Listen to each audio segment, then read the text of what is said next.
All right, guys, welcome back to the channel. Welcome back to the stream. Welcome if you are new here. Appreciate you guys joining me today. Appreciate you waiting patiently for the intro to finish up there. Hope everybody is doing well on this Sunday.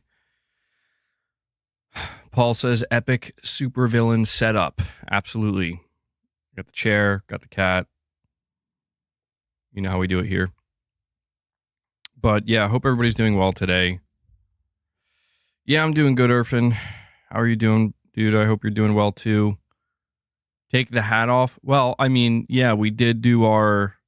We finally did it. We did the head reveal on the last stream. We hit 25 members. I'll take the hat off. Take the hat off. That's a thing we can do now. I got to leverage it, you know? Got to use it to my advantage. That's good to hear, Irfan. I'm glad you're doing well, dude. Reps with no hat. Yeah, we could make that a reality. We hit 50 members. We'll do reps with no hat. All right. But yeah, today we're gonna have a discussion. Reps to grow the dome. Oh my God. Okay, yeah, that's one way to describe it. Today we're going to be talking about the PlayStation 2024 games lineup, and it's December 1st, and I figured, you know, there's really no news right now, or like very little, because we're just coming off of, you know, Thanksgiving, and it's a holiday weekend. So I figured what we could do is kind of take a look at the games, console exclusives for PS5 this year. And obviously we'll look at Sony's first party output and just kind of evaluate how the year has been. You know, was it a strong year? Was it a mid year? Was it a weak year? And yeah, so we'll have that conversation today. Thank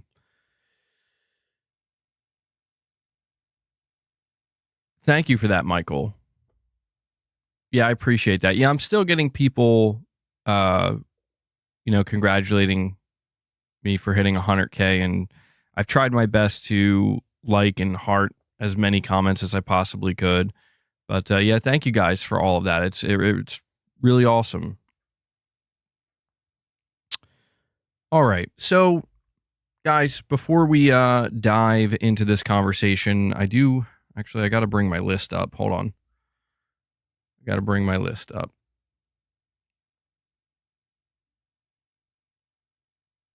All right. Before we dive into this conversation, I want to just thank you guys for joining me today. I do appreciate it. Want to give a shout out to those of you who watch the streams after the fact. You can't catch them live. I do appreciate that as well. Do me a favor, hit that like button. Easiest way for you to help the stream. Before we dive into it, consider dropping membership gifts. Consider becoming a member. Consider dropping a super chat. There's a direct donation link at the top. You guys know the deal. I don't want to spend too much time on that.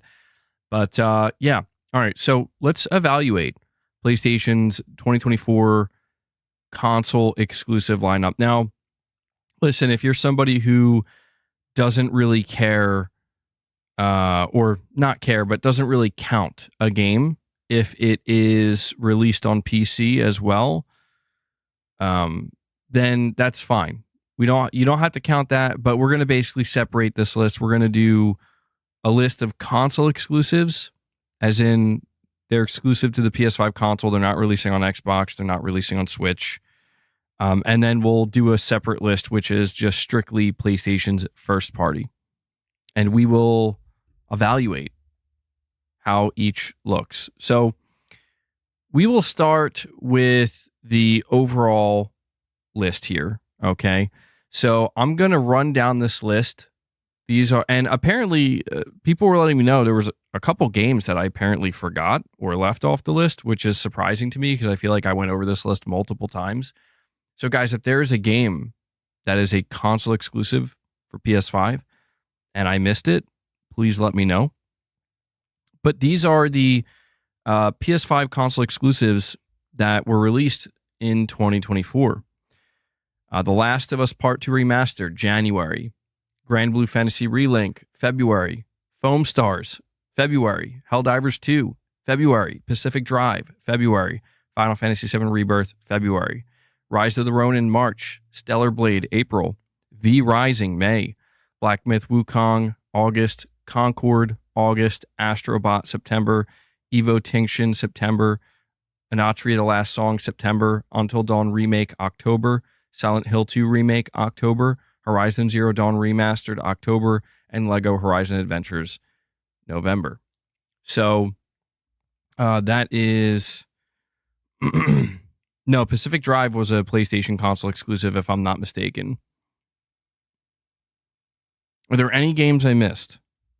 So I count here 1, 2, 3, 4, 5, 6, 7, 8, 9, 10, 11, 12, 13, 14, 15, 16, 17, 18. That's 18 console exclusives that I count. You're saying remasters, remakes, and live service shouldn't count? I mean, the remakes and the remasters I kind of understand, but live service shouldn't count. I don't agree with that. I think live service games should definitely count, especially if they're coming from first party. But no, Forspoken came out in 2023. All right, so what are we thinking of this list? I feel like this list is relatively strong, not the strongest, but relatively strong. I did mention Silent Hill 2. I know I ran down that list pretty quickly. Taicho, you're saying that's a good list? Well, let's separate now. Let's evaluate the first party games. First party games as in games that were created by Sony's internal PlayStation studios. So The Last of Us Part 2 Remastered. I don't know. Helldivers 2. Helldivers 2 is a tough one because the PlayStation Studios logo is on the game when it boots up, and Sony owns the IP, but Arrowhead is not owned by Sony. So, like, do we count Helldivers 2 as first party? I mean, I feel like we should. I'll be honest. I feel like we should. It would be kind of weird not to. So, Helldivers 2. Rise of the Ronin is another tough one because...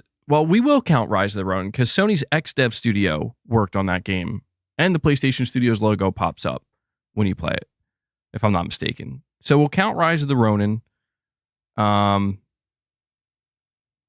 Concord, Astrobot, Until Dawn Remake, Horizon Zero Dawn Remastered, and Lego Horizon Adventures. So technically, that's 8 first-party games. But when we look at that list, you know, that's just a number. I think that we have to dig a little bit deeper here. So The Last of Us Part 2 Remastered. I don't think that's a game that's necessarily going to be a standout to anybody in 2024. Saying if you count Rise of the Ronin, you have to count Stellar Blade. I don't know, because the big difference is Sony did not help develop Stellar Blade. That's the big difference. Like, that's the major difference between Stellar Blade and Rise of the Ronin and Helldivers 2 is Sony was directly involved with the development of Helldivers 2 and Rise of the Ronin, but not Stellar Blade. They just signed an exclusivity deal with Stellar Blade, and they, I think they helped market it a little bit, but that's about it. But yeah, the big thing with Rise of the Ronin is XDev worked on that. It is still a console exclusive. Yes, right now we're trying to separate the first party from the console exclusives. So from the first party perspective, definitely not Sony's strongest year. In fact, I think a lot of people do view 2024 as a relatively weak year when it comes to Sony's first party output. But it is mostly subjective, right? Like, if you enjoyed The Last of Us Part 2 Remastered, Helldivers 2, Rise of the Ronin, Astrobot, Until Dawn Remake. So, like, for me, let me look at this list. I played The Last of Us Part 2 Remastered. I did platinum it. It was fine. I think I enjoyed the DLC. What was it called? I always forget the name of it. They released a kind of DLC or a new mode with The Last of Us Part 2 Remastered. Somebody in the chat will let me know what it is. I always forget the name of it. It's not Left Behind. No Return. Yeah, there we go. All right, No Return. Yeah, so for The Last of Us Part 2, I did enjoy the No Return mode quite a bit, and that was nice. Playing through it again and platinuming it, I just wanted to see if playing through it again, I would feel any differently about it, and yeah, I did a little bit. I guess because I knew everything that was going to happen, I didn't really care as much. I was just more focused on the gameplay side. So I did play that, but I wouldn't... Like, if The Last of Us Part 2 Remastered didn't come out this year, I would have been fine. I'm not really going to... To me, that doesn't necessarily elevate PlayStation's first-party output. The next first-party game that I played was Helldivers 2. I loved Helldivers 2. Helldivers 2 is a top, of all time. One of the best PlayStation games I've ever played. That I put, over 100 hours in. Played it for quite a few months of this year. Really enjoyed it. So Helldivers 2 was awesome. I mean, definitely a highlight of the year from a Sony first party. No doubt. Michael Lynch, you're saying, who cares if it's a remake? It's a game that came out and gamers enjoyed it. Well, I'm just giving my opinion, Michael. Look, if somebody says, hey, to me, playing The Last of Us Part 2 Remastered I count that. I count that as a major first-party release because it's the first time I'm experiencing it. It's the first time I'm playing it. Yeah, that's totally fine. I think if somebody says that made their year for PlayStation, I get it. I feel like, generally speaking, though, when people see a game as a remake, Michael, for me, I feel that way about Until Dawn. People did not give a shit about Until Dawn remake this year. And people were really harsh on it. I never played it. Until Dawn remake was the first time I experienced Until Dawn, and that made it's one of the top 3 or 4 games I played this year. So even though it was a remake, for me it was a brand new game. But I do try to understand that when I'm talking about that, that's just my personal experience. If somebody's like, bro, that's not that exciting to me because it's a remake. I already played Until Dawn years ago. I'm more focused on new games. I completely get that. And that's why I kind of view The Last of Us Part 2 the way I do. Hold on, I have to get the door.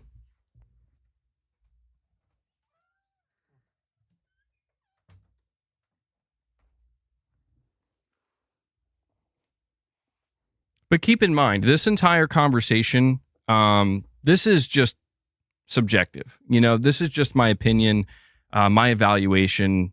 You don't have to agree with it. And in fact, if you don't agree with it, I would actually like to hear what your opinion of Sony's output this year is. But yeah, I do remember back in January talking about this and talking about Sony's potential lineup and how we felt about it. And I was feeling pretty good. And that's what's interesting is I realized my opinion of Sony's output this year has remained mostly consistent. Back in January, I did an extensive stream where we went over all the games at the time that we knew of that were coming out as console exclusives. And I felt one of the things I kept saying is that I feel like people are being a little bit too down on this lineup. I was saying Sony has something, not for every single month of the year, but for most months, they got something they're putting out there. And a lot of it actually, I think, looks pretty good, whether it be first, second, or third party.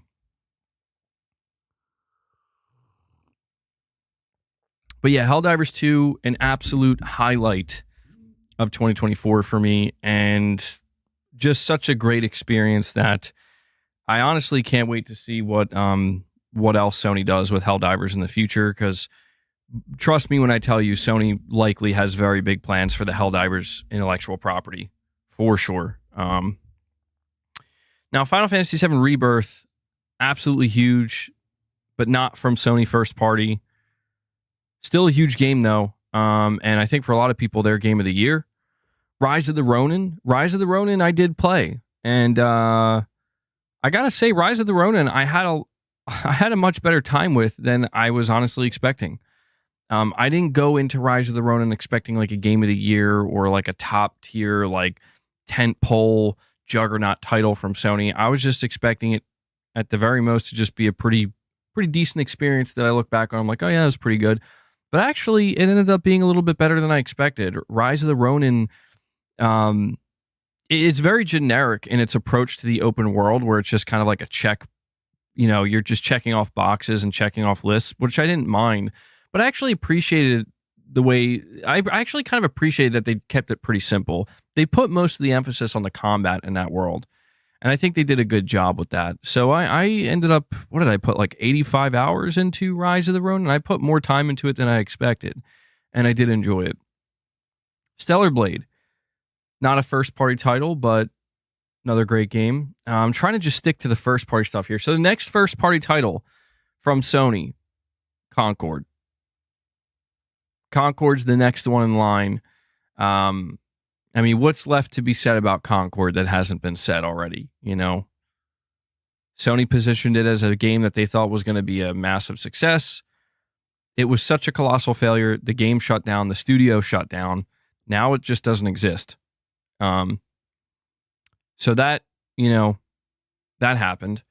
But luckily, right after Concord, Astrobot comes in. Astrobot comes in, and Astrobot is definitely a highlight of the year. I don't know that Astrobot's my personal favorite game of the year, but I had a really, really good time with it. I got the platinum. I enjoyed it more than I expected because it actually offered more challenge than I was expecting.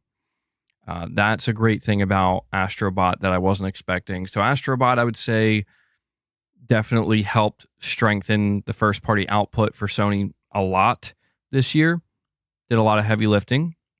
And then from Sony first party, Until Dawn remake, like I said, for me, I loved it. I didn't have any prior experience with Until Dawn. I didn't know what to expect with Until Dawn remake. When I went into it, I kind of thought, people were so down on it that I was like, I'm probably not going to enjoy this very much. I'll give it a shot.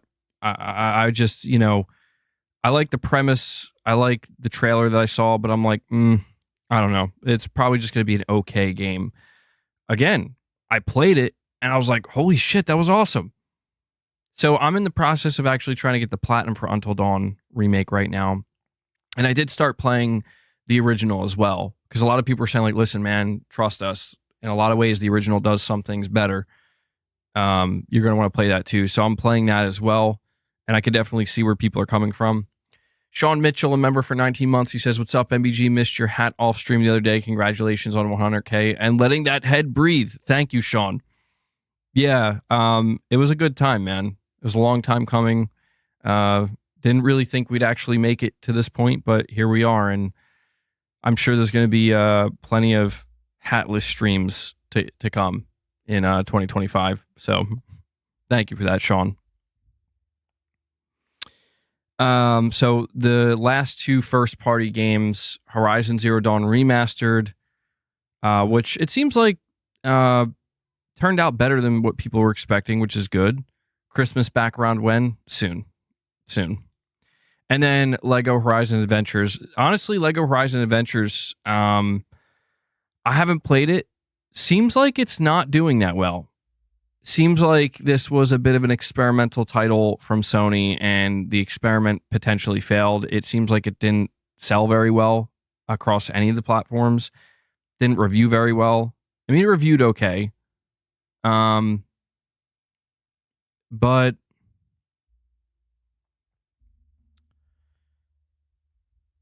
me see.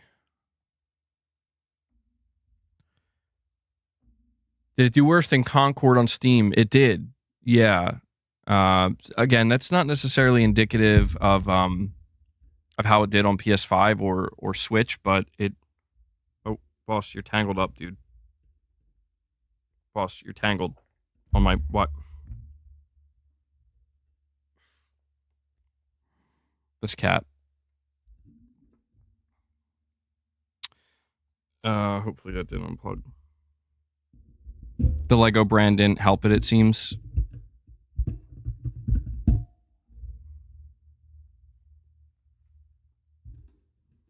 No, No, I don't think Lego Horizon Adventures did well at all. I'm going to be honest. I don't think it did well at all. Wait, what's going? Why am I seeing people? Oh, you're saying it's not at 100K? No, we're at 100K. We're at 100K. Why is it at 99.8? Delshire, you're saying MBG. I like MBG with hair. Well, MBG with hair is long gone, bro.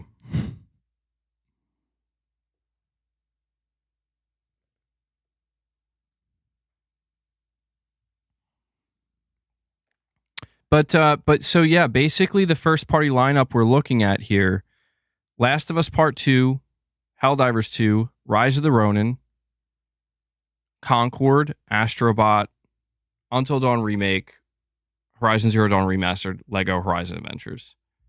So definitely not the strongest year for Sony, but I don't agree with people's opinions who okay, can you stop trying to chew that? Who make it sound like that was like one of the worst years for Sony. I think it's far from one of the worst years. Not a bad year. Not a bad year at all. Atreus MBG was an amazing discovery. Indeed.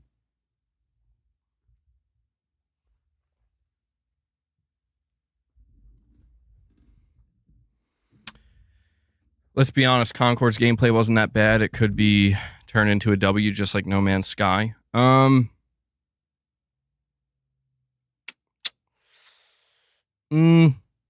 mean, the gameplay wasn't like that bad, but I just think that in today's climate, you know, you have so many live service games being made, you have so many hero shooters being made.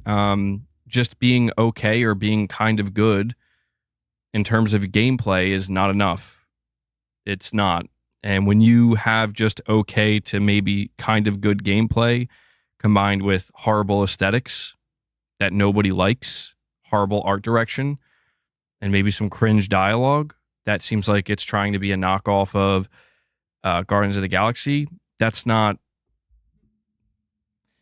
I mean, look, I think we talked about it extensively. I think there's a lot of reasons Concord died the way it did, but no,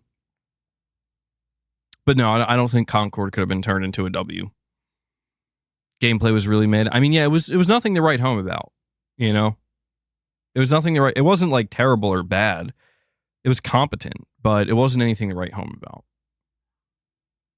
Can't wait for Sony's Lego Elden Ring. Yo, in all seriousness, though, why do I feel like that would do really well? Why do I feel like people would love Lego Elden Ring? Lego Bloodborne. Dude, Sony absolutely should make a Lego Bloodborne. That would be so funny. That would be so funny, man. Like, sorry guys, we're not doing a remaster or remake or a sequel, but here's a Lego version. Hell, I'll take it. People would flip. I feel like they would, but at the same time, I think they would cope with it pretty well. They'd be like, how could you do this, Sony? But then they're like, yeah, I'll pre-order it. I mean, I feel like that's absolutely how people would react to a Lego Bloodborne. People would riot. That'd be so amazing. First announcement after Sony acquires FromSoftware. They should have done Lego Uncharted. I feel like Lego Uncharted would actually do really well. Yeah. You know what? Let's talk about Lego Horizon Adventures for a moment. So this year, I feel like we've seen Sony push aggressively with Horizon. They did the Horizon Call of the Mountain. Wait, was that this year? Hold on. No, I think I'm getting confused. That was last year, right? All right, so Horizon Call of the Mountain, even if it wasn't this year, we got that. Now we're seeing Lego Horizon Adventures, and both of these Horizon spin-off projects seems like they didn't do very well. I don't think either of them are bad, but I just think like Sony might be starting to realize right now that, you know, maybe there isn't as much demand for Horizon as we originally thought.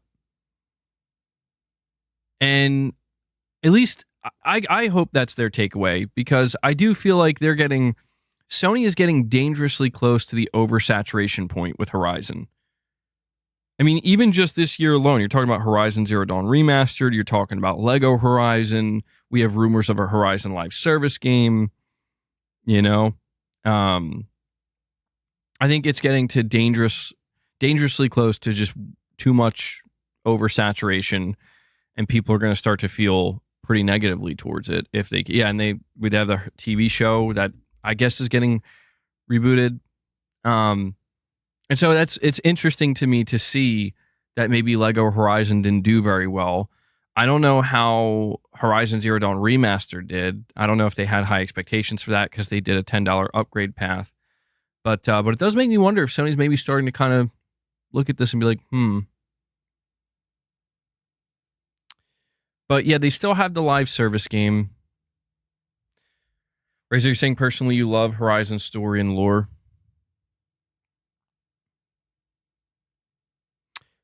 Ahoy Tyler, you think the multiplayer game is going to do fine next year? I think it depends.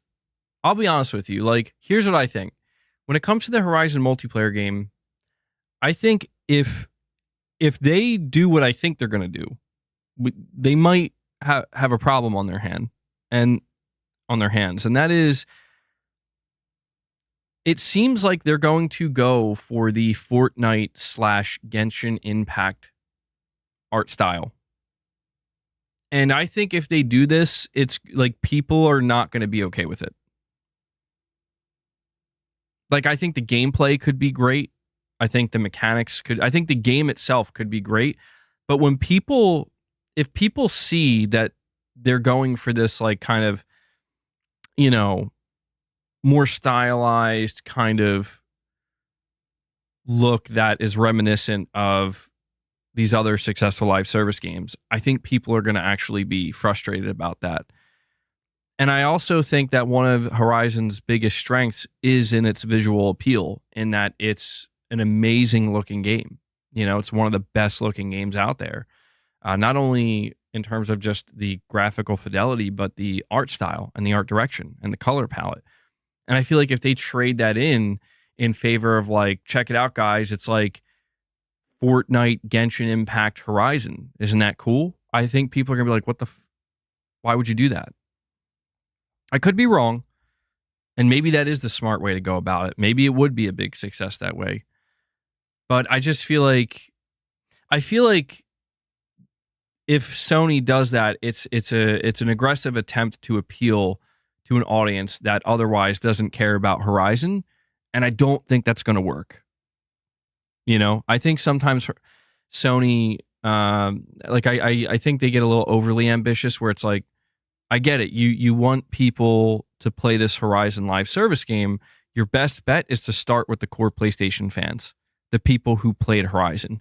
If the idea is we want to get people to stop playing Fortnite to play this instead, we want people to stop playing Genshin Impact to play this instead, we want people to stop playing Monster Hunter, play this instead, I don't think so.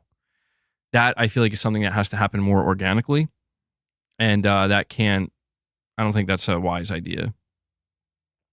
But we'll see. Josh, you're saying MBG, do you remember the environmental fog effect present in a lot of old games that was typically used to compensate for inferior load-in and draw distance? Most remakes remove this. People dislike it. I know. It's so funny, Josh. I know exactly what you're talking about.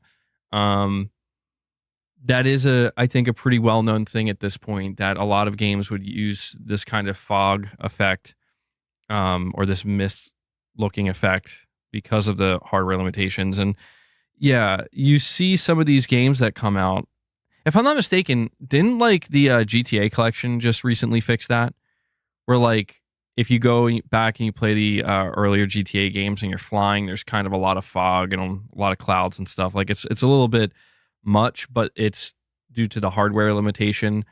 And then they, like, removed it in the GTA collection remaster trilogy, and people were like, this sucks. Like, it looked better the other way. Pretty funny how that works, Josh. They did just do that. Okay. Yeah, I thought I saw that recently. I know there are other games too, but it is funny to think that something that was actually put in place due to a hardware limitation, but it was so well done, so well executed that people didn't know any. They just thought that's the way the game looks. That's done intentionally.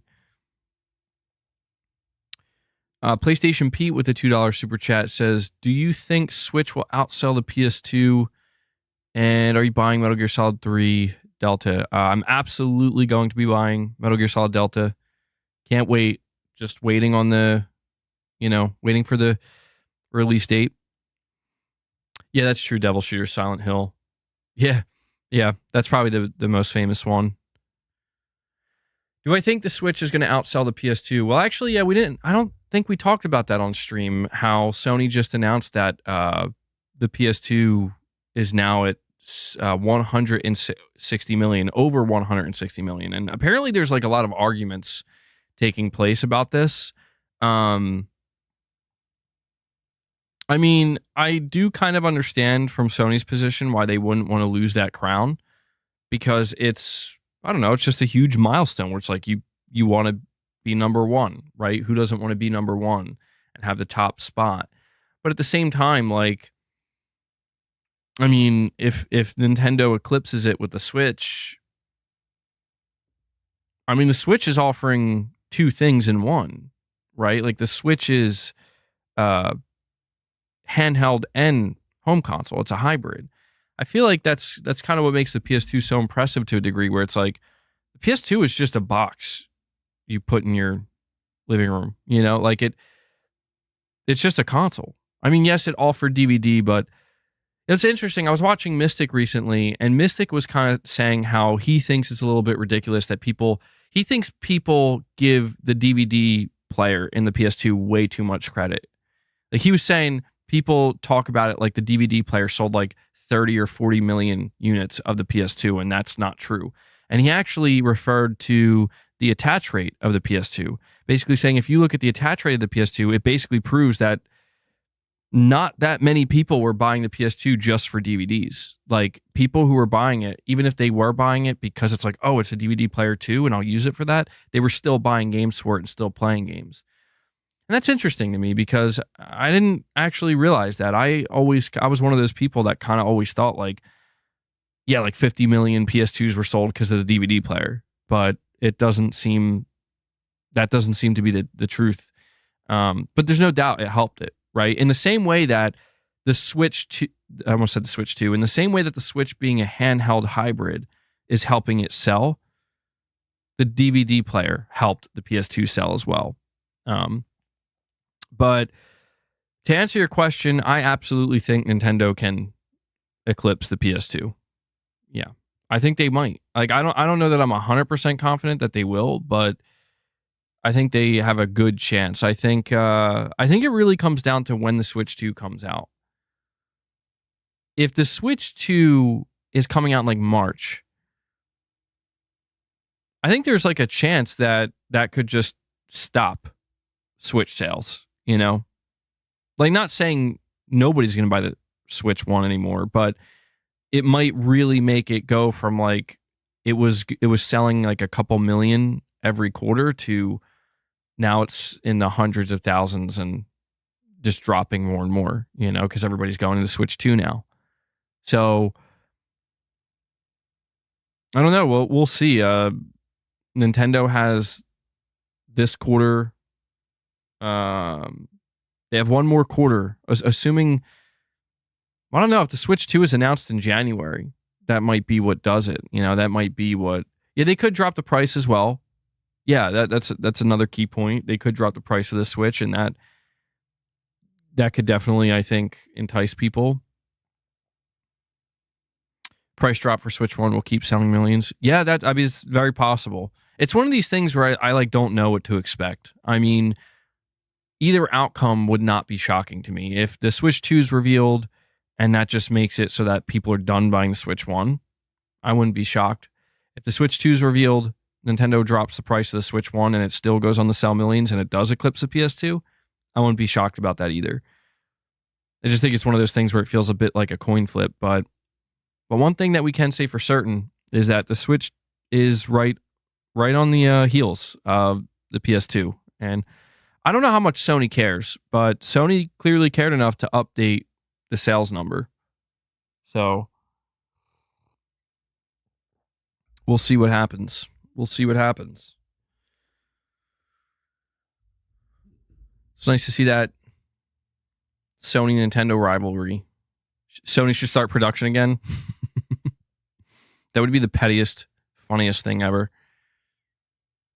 We're going to sell the PS2 again, guys. Is there anything special about it? No, it's just a PS2. It would sell. No, not even a PS2 Classic, bro. That's what I'm saying. It's not even a PS2 Classic. It's just a PS2. And people would still buy it. I bet you they would. I bet you if Sony started selling new PS2s, people would buy it. I bet you they would. They would buy it. I don't know why. No, I don't know. I mean, is it hard to get a PS2 these days? I feel like it's probably not that hard. Is it hard to get a new PS2? You know what? Let me look this up.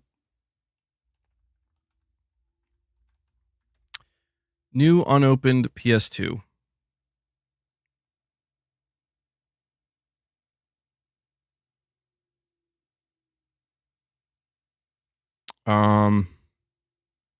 Actually, it seems like it's not easy to get an unopened PS2. Like, the only unopened PS2s that I'm seeing being sold are like for $1,000 or like $800 to $1,000. Yeah, Sony's definitely they're gonna do it. Sony's going to produce more PS2s and sell them again. just to make sure the Switch doesn't catch them. It's not easy to get an unopened PS2 because everyone played their PS2. Yeah, very true. Very true. PS2 is an awesome console. PS2 remastered. There you go. There you go. Yeah, the big problem with that, though, is Sony could not... I don't think Sony could sell a PS2 again because the whole idea is if they were to do that, they would need to sell games with it. I don't know, maybe they could do something really strange and desperate where they're like, we're going to sell the PS2 in a limited run, right? Where it'll be like for like 6 months or something. And we're going to have like we're going to like resell a couple of PS2 games, a couple of first party PS2 games. That would be the craziest thing. It'd be so stupid, but it would still sell. Like that's the wild part. The PS2 Pocket. PS2 30th Anniversary Edition. That'd be crazy. I wonder how that would go. I mean, that's what's interesting to think is like, my initial gut reaction to that is people would be pissed off. But then actually, I don't know that they would. I think people would actually kind of be like, that's cool. Like, I think people would actually be excited at the notion of I can just buy a new PS2 and like a certain amount of games that Sony's re-releasing for it. Like the PS2 hits.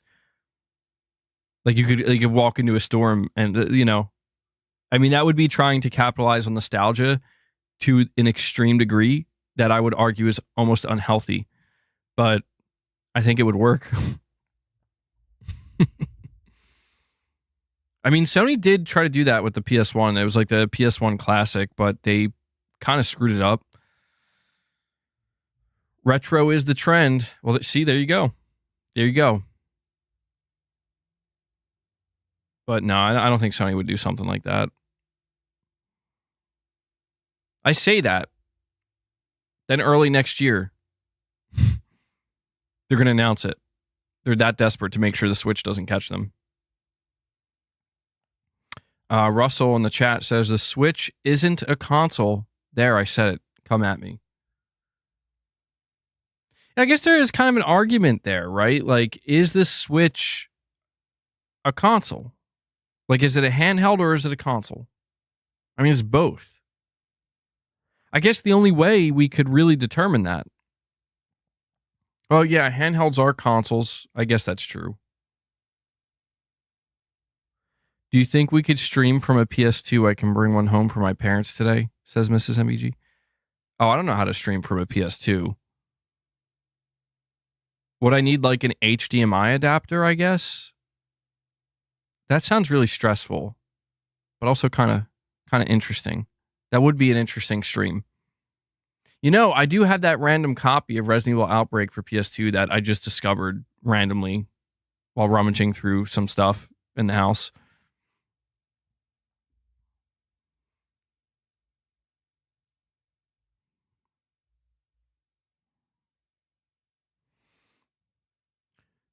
I mean, I feel like yeah, I think the Switch counts as a console. I mean, it is a hybrid, but I don't know. I guess I kind of understand why people feel like you can't compare the Switch to the PS2 because they are different in so many ways, but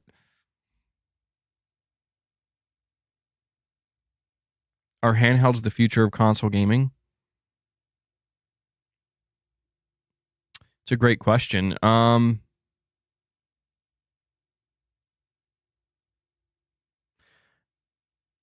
I think they are in the sense that I think the ceiling has been hit with the home console.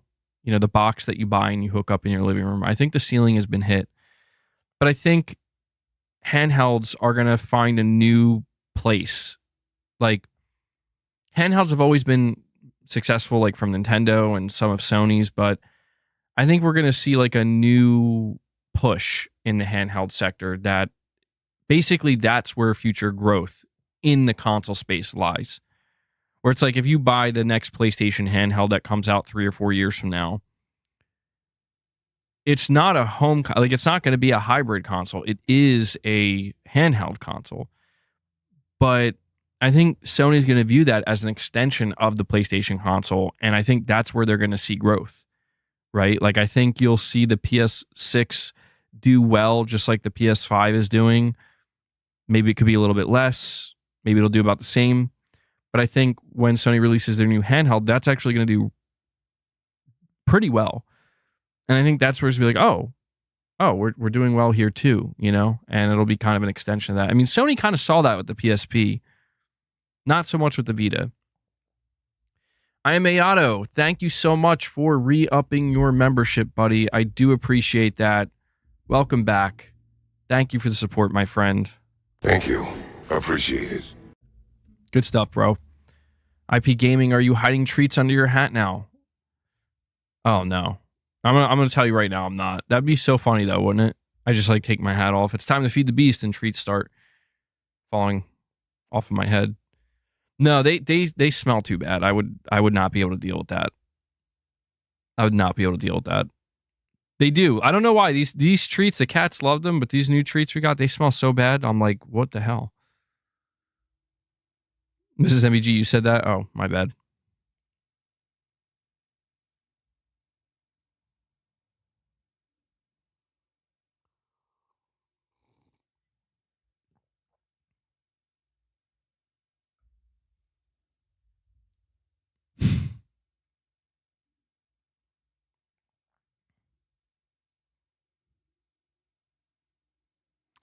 Would people be mad if they announced a Horizon 3? I mean, that's what's weird is like, I don't know, dude. I don't know. The way I see people talk about Horizon on the internet, I think, I don't think, I think you would. All right, so let me put it this way. When Horizon Zero Dawn was announced, everybody loved it. When Horizon Forbidden West was announced, mostly everybody loved it.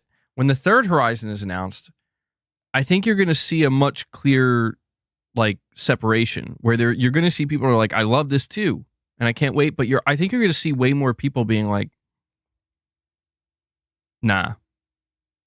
And that's what's fascinating to me. That I think encapsulates PlayStation in 2024, where it's like, I don't know, man. Horizon 3 is happening, and it'll probably, I'm assuming it'll be pretty great, right? But yeah, it's like if The Last of Us Part 3 got announced, people would be so mad. Isn't Horizon the Herminator's baby, though? What a cursed sentence for any man to read aloud. What if they have a new main character? Definitely not going to happen. Josh, you're saying the story's pretty good. I don't get the hate. I don't know, man. I've been trying to figure that out myself.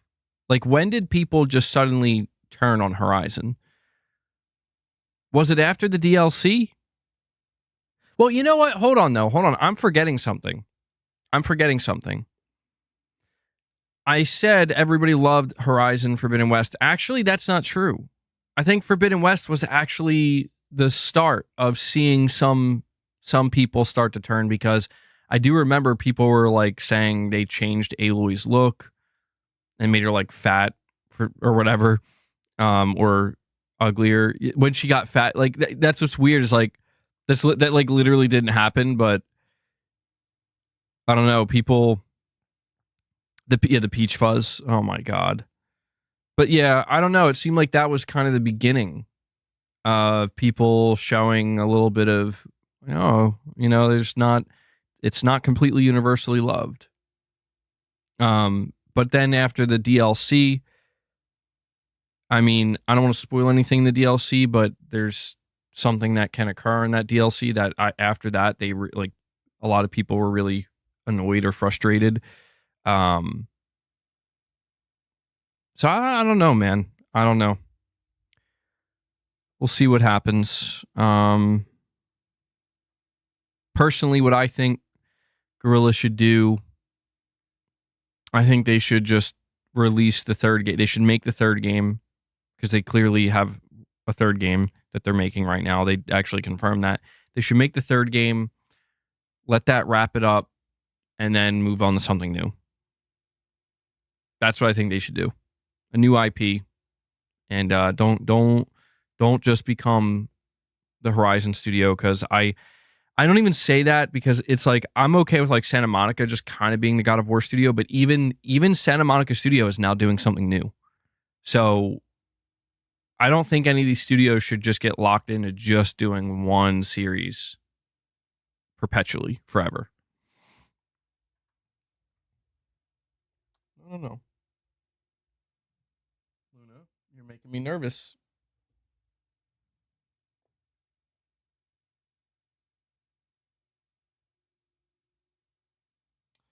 Okay, Luna and Boss are I don't know what's going on right now. I don't know if something's about to go down. You see the way Boss is looking down?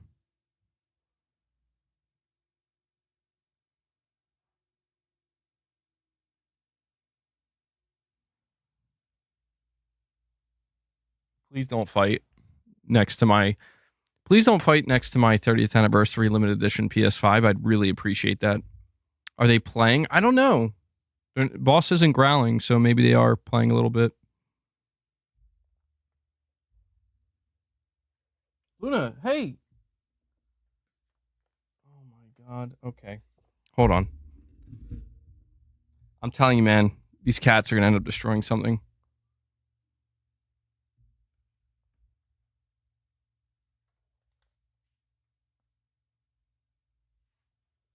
Oh. She was trying to get this. Silver nib. All right. Here.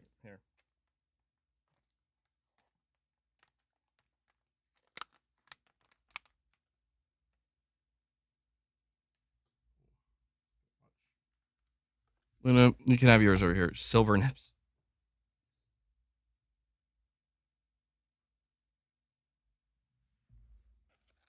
All right.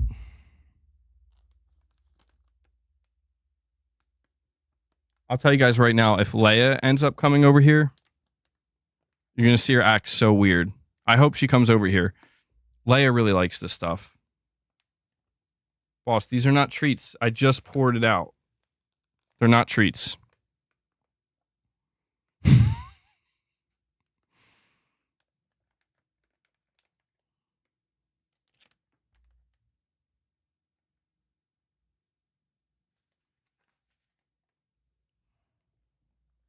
Boss is gonna be chill for the rest of the stream. I don't know. He's eating it. I'm telling you guys, I got to get Leia over here. If I can get Leia over here, you're going to see her acting so weird. Believe it or not, she has the, I would say, most cat-like reaction to this type of stuff. Like catnip compared to the other two. Boss, please don't eat all that. Don't eat all that. Mrs. MBG says Leia is a complete freak on catnip. When Boss is done eating that, I'm gonna bring Leia over. You guys got to see it.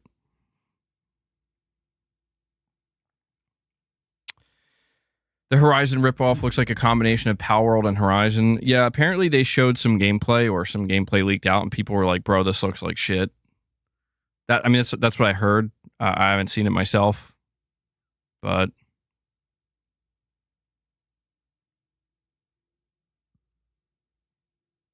Did I beat Black Myth? I did not beat Black Myth Wukong. I did play Liza P, though, and I platinumed that game. Liza P is awesome. That's actually another game I forgot I played in January. Liza P I played in January, and I platinumed it, and it was... What an awesome game, dude. I think they said their DLC is coming out in early 2025, so I'll definitely go back and play that. And I think that game got PS5 Pro Enhanced as well. Both remakes and remasters should count for a massive majority of players. These games are brand new that they never played. Yeah, that's what I mean. I think it's dependent on the individual, right?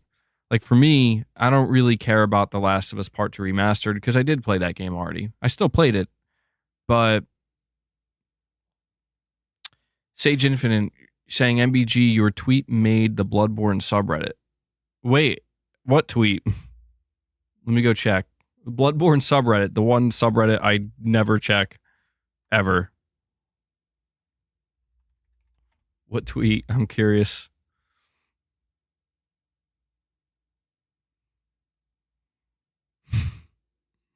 Bro, the Bloodborne subreddit is cursed.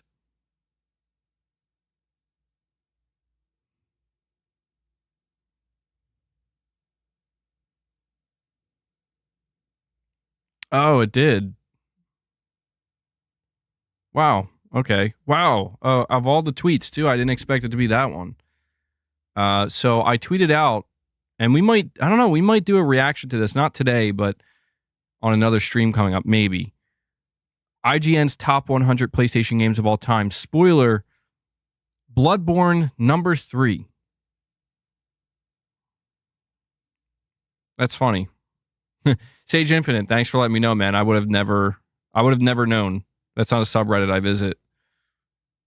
And VG took his hat off, Bloodborne 2 confirmed. You know what's crazy too is that that Reddit post has a lot of upvotes too. Bloodborne making the top 5. You know what game was number 1? Metal Gear Solid. That's why I tweeted about the top 5 from IGN. Like, look, I don't like IGN, but that top 5. Listen, the top 5 IGN's top 100 PlayStation games of all time. The final 5. Number 5, The Last of Us 1. Number 4, Shadow of the Colossus. Number 3, Bloodborne. Number 2, God of War 2018. Number 1, Metal Gear Solid. Hell yeah.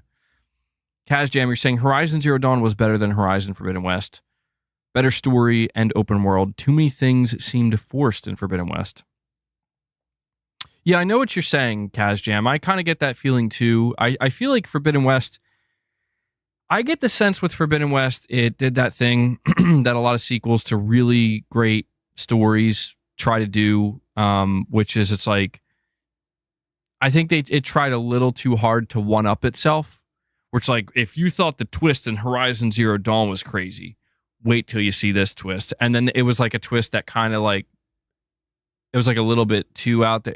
I didn't think it was bad, but I definitely get the sense that like they really thought like they thought they were cooking, you know, like they were really cooking. And it's like, well, this dish is good too, but it's definitely not as good as the first dish. Sorry. I kind of got that sense as well when I completed the game. Yeah, I don't remember ever feeling like negative about Horizon Forbidden West. I never had any negative feelings. I just remember kind of thinking like the first game seemed to have more of an impact on me. In terms of the story and the revelations. And I will say the ending of Horizon Forbidden West, well, I don't think that the twist was as like kind of like whoa as expected. It did fascinate me where I'm like, okay, they're definitely going in a direction that I didn't expect. And to be honest, I think it really depends on how they pull it off in the third game.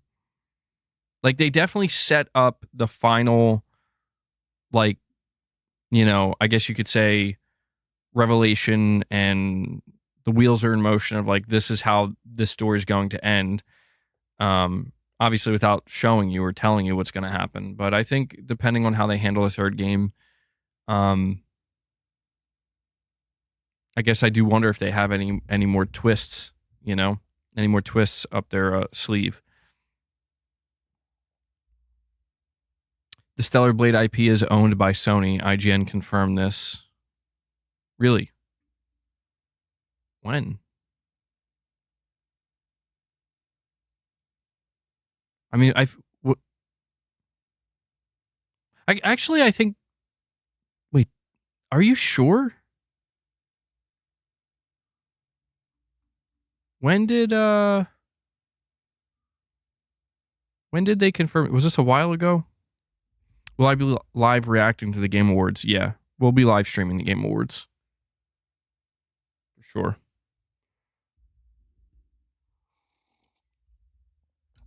Hold on one sec, guys. I'm going to go grab Leia.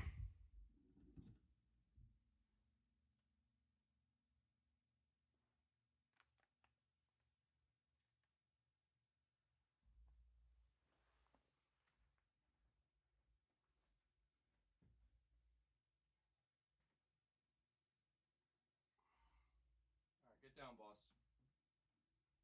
Get down. Get down. Well, hold on. Okay, come on.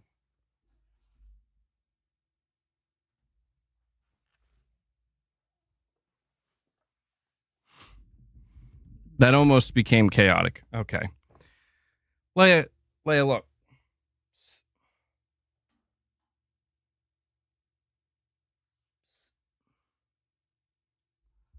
Stop it. Come on.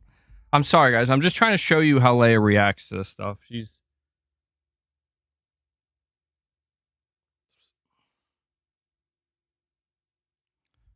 doesn't seem very interested right now.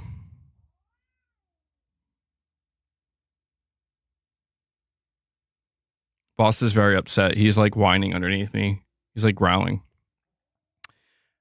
Yes, I agree with Michael. Hit that like button, guys.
Sorry, I just had to see if you guys did you guys hear that? Did that come through?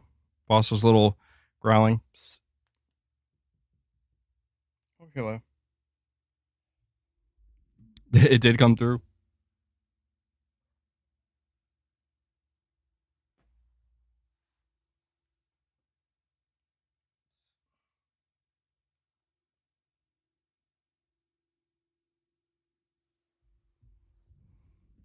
Josh, you're saying that list angers you?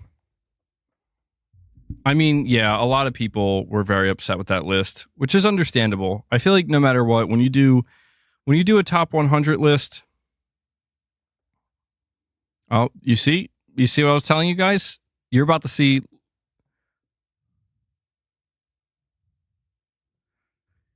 Leia get really weird, bro.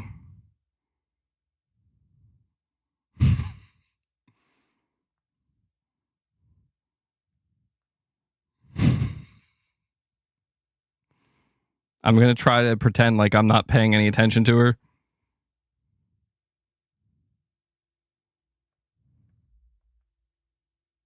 Boss, get away. Get away. Hey, boss is being bad. No, you leave Leia alone. You see him? He's straight up trying to attack Leia. Like, get off my cat tower. We share the cat tower, boss.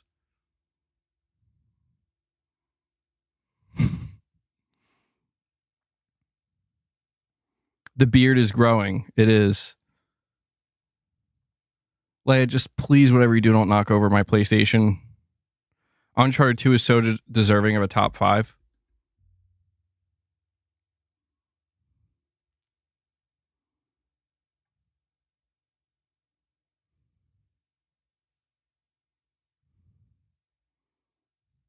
Oliver saying triple anus.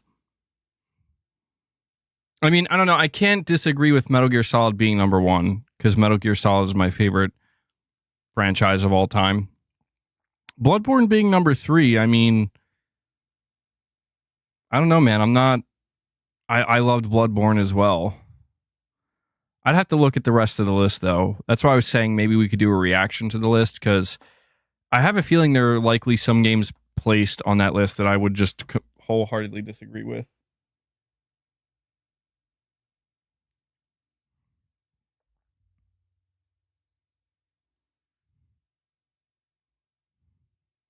You think if Elden Ring wins Game of the Year, a lot of people are going to be mad?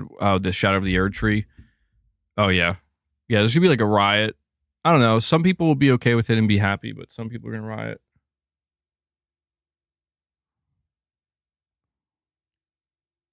Shems says Bloodborne greater than Uncharted 2.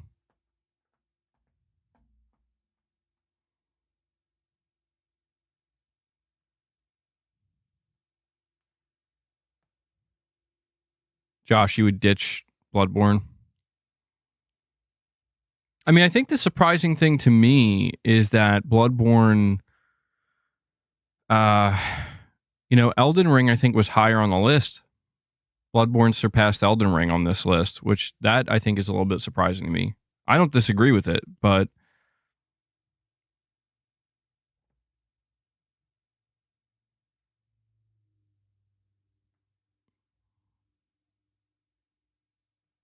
Metal Gear Solid 2 was a 1-year PlayStation exclusive before going to Xbox and PC a year later. I mean, that I played okay, Leia.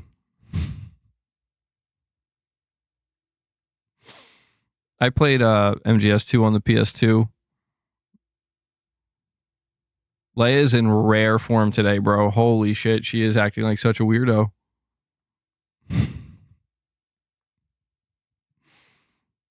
Crack cat. Bro, she's going to fall off. She's going to fall off the cat tower. You hope Latra doesn't win Game of the Year.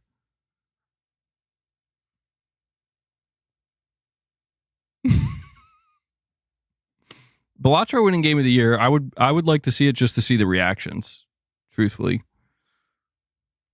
Whoa, wait, you're saying Metal Gear Solid 4 was not on that list? What? See, I didn't even look at all 100 games. Metal Gear Solid 4 should definitely be in the top 100.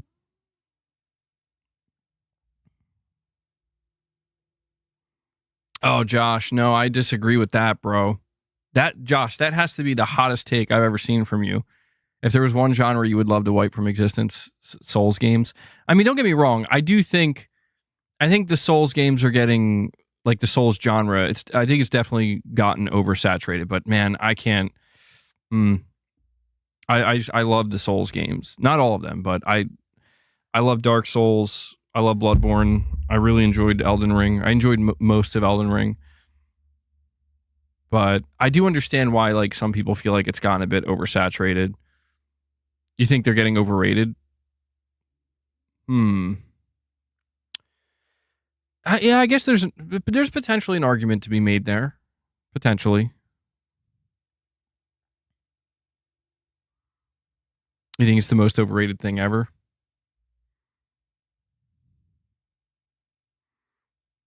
I don't know, man. I don't know. I feel like with all of the genres of games that, like, people consider the best, I feel like if we were to really hone in on it, we could probably find aspects of all games that would be considered overrated, if I'm being honest. But I do get where people are coming from.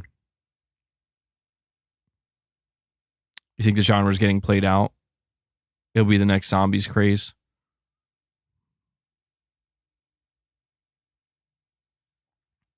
Well, it'll be really interesting to see what FromSoftware does next, because I feel like Elden Ring, FromSoftware pioneered the genre.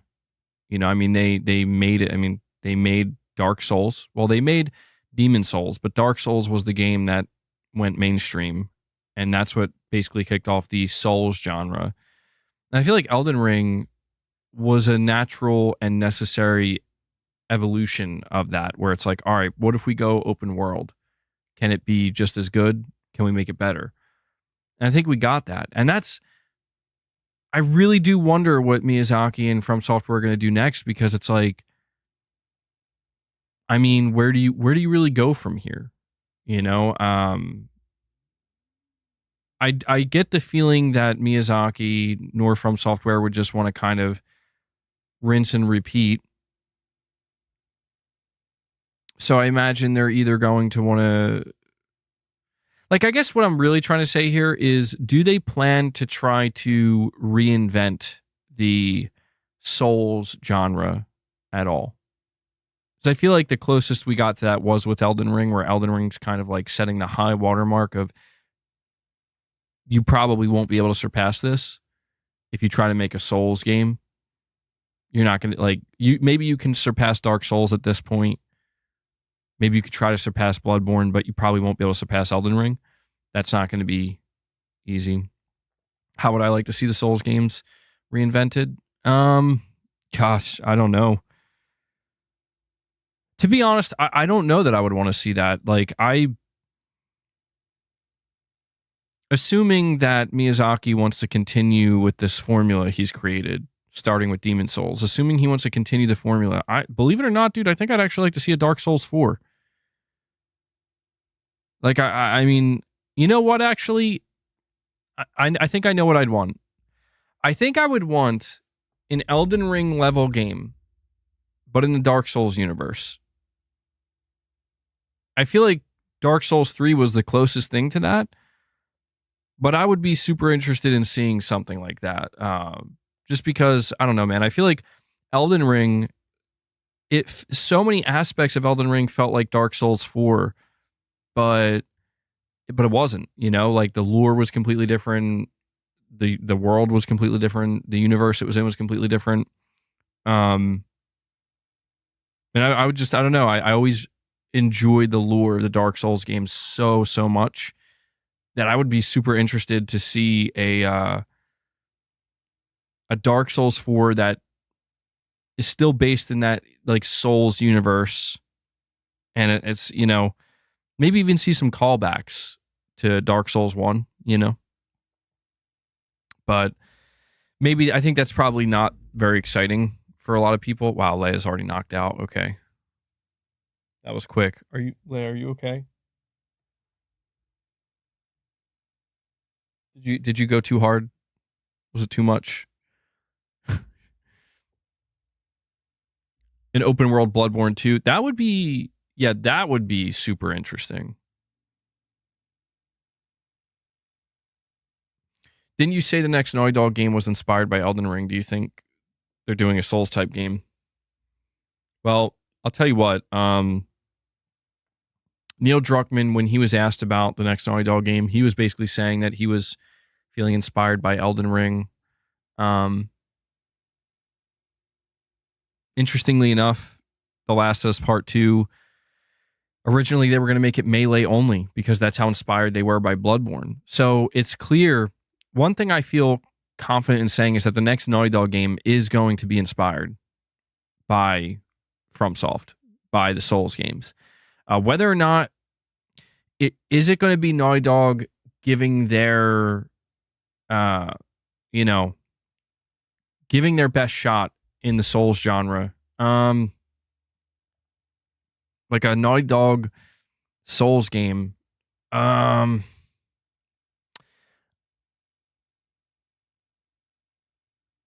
don't know, man. I mean, that would be shocking.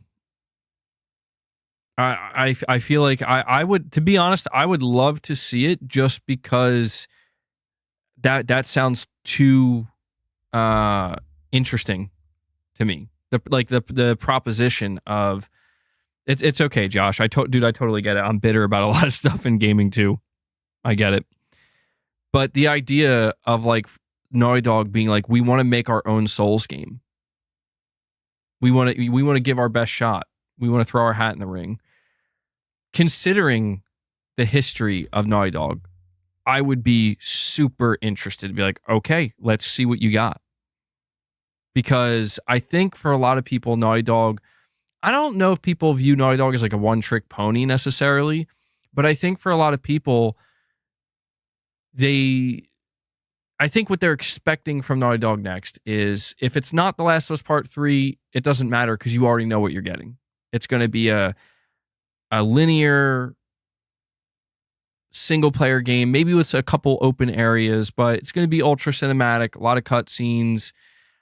Listen, I'm telling you, I'm pretty sure Naughty Dog's next game is going to be not at all what people expect. The reason I say this is because Neil Druckmann, not only did he say he's inspired by Elden Ring and Naughty Dog was inspired by Bloodborne when they were developing The Last of Us Part 2, but he also said that he was inspired by games like Inside, where it's more about environmental storytelling.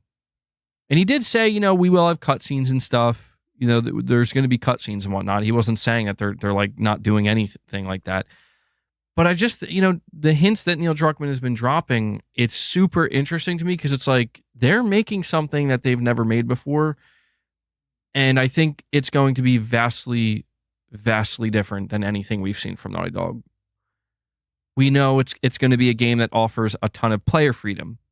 It's going to be a game that is inspired by FromSoftware's recent titles.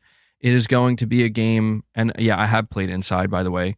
It's going to be a game that focuses more so on environmental storytelling. Think about that. Think about those three things. I'm not saying that I'm automatically going to love what they do. I don't know that. But I love the idea of Naughty Dog coming out and being like, check out this trailer for our new game. And everybody's just like, holy shit. What? Like in the best possible way. You know what I mean? Where people are just like, I didn't even think you guys, wait, this is Naughty Dog? Like that would be so cool because we are going to get a Last of Us 3 for sure. Like that is something we're going to get. But I love the idea of just like, but before we do that, let's just give you something totally different. Nothing like The Last of Us, nothing like Uncharted, nothing like anything we've ever done before. A fantasy RPG. Yeah, I mean, dude, I would love to see it. I'd love to see it. Leia looks depressed. She's not depressed. She's very high. She's very high, dude. She's like tripping out.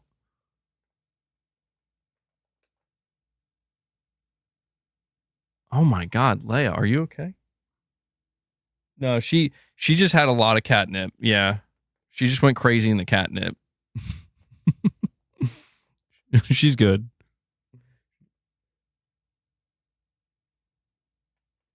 Did you go too crazy? Meanwhile, boss is over here sitting down loafing, and he's got catnip all over his back. Luna, I gave you some too.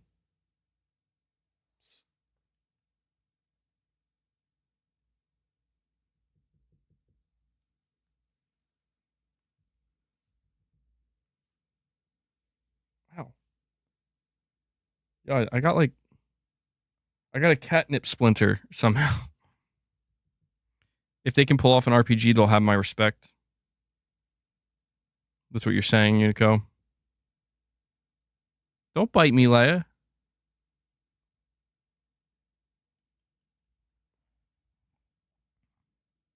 Yeah, we'll see, man. I think well, there was that rumor that apparently there's going to be like a game a generational defining game shown at at the Game Awards. And some people were thinking maybe it's going to be Naughty Dog's next game.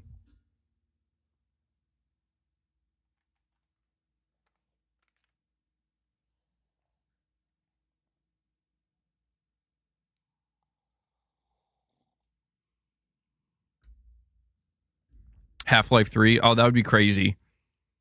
That'd be crazy. Half-Life 3 shows up. Sony has no real RPG studio. Yeah, that's true. I mean, there are definitely Sony games that have a lot of RPG elements, but nothing that I think anybody would view as like definitively like they're the RPG studio. Could it be Kojima's Xbox game? I mean, could yeah. I think that could show up too. It's been a while since we've seen it. I'm going to try not to speculate too much about what we're going to see at the Game Awards because I'm trying to save that as we get closer.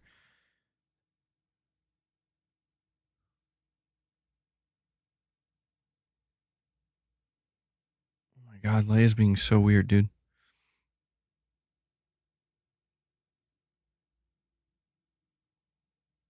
She's being so weird. She's being weirder than I expected her to be.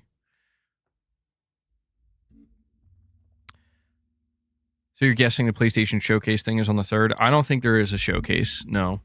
I don't think there's a state of play. I don't think there's a showcase. Oh, I read that wrong. You said, so I'm guessing no PlayStation Showcase thing on the 3rd. Correct. Yeah, I don't think so. I mean, look, I'll put this out here. I don't think it's going to happen. I'm not expecting it at all. But I'll just throw it out there. Sony basically announces their state of plays 24 hours in advance these days. I don't think they're like. Is there going to be an announcement tomorrow of a state of play? No. Could there be? I mean, sure. Like, insert the Jim Carrey Dumb and Dumber. So you're saying there's a chance meme? Yeah, sure. There's a chance, but chances are not looking good.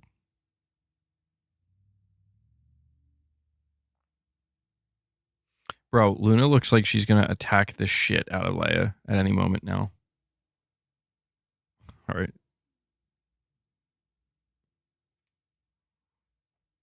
Sony's 2024 plan is over.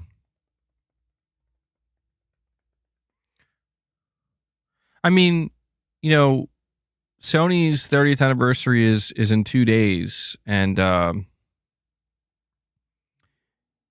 mean, I don't know what they're planning on announcing, but they can't do nothing. That would be very strange. It's their 30th anniversary. They might put out a blog post. They might put out like a video. But I'm not at this point in time.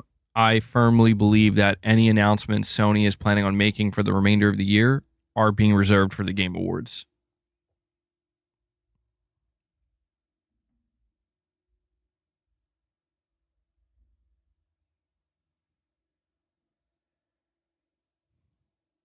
You think we'll get a blog post from Ken Kutaragi? Yeah, I mean, honestly, I know some people might laugh at that and be like, no way. But like, yeah, I think that might be what we get.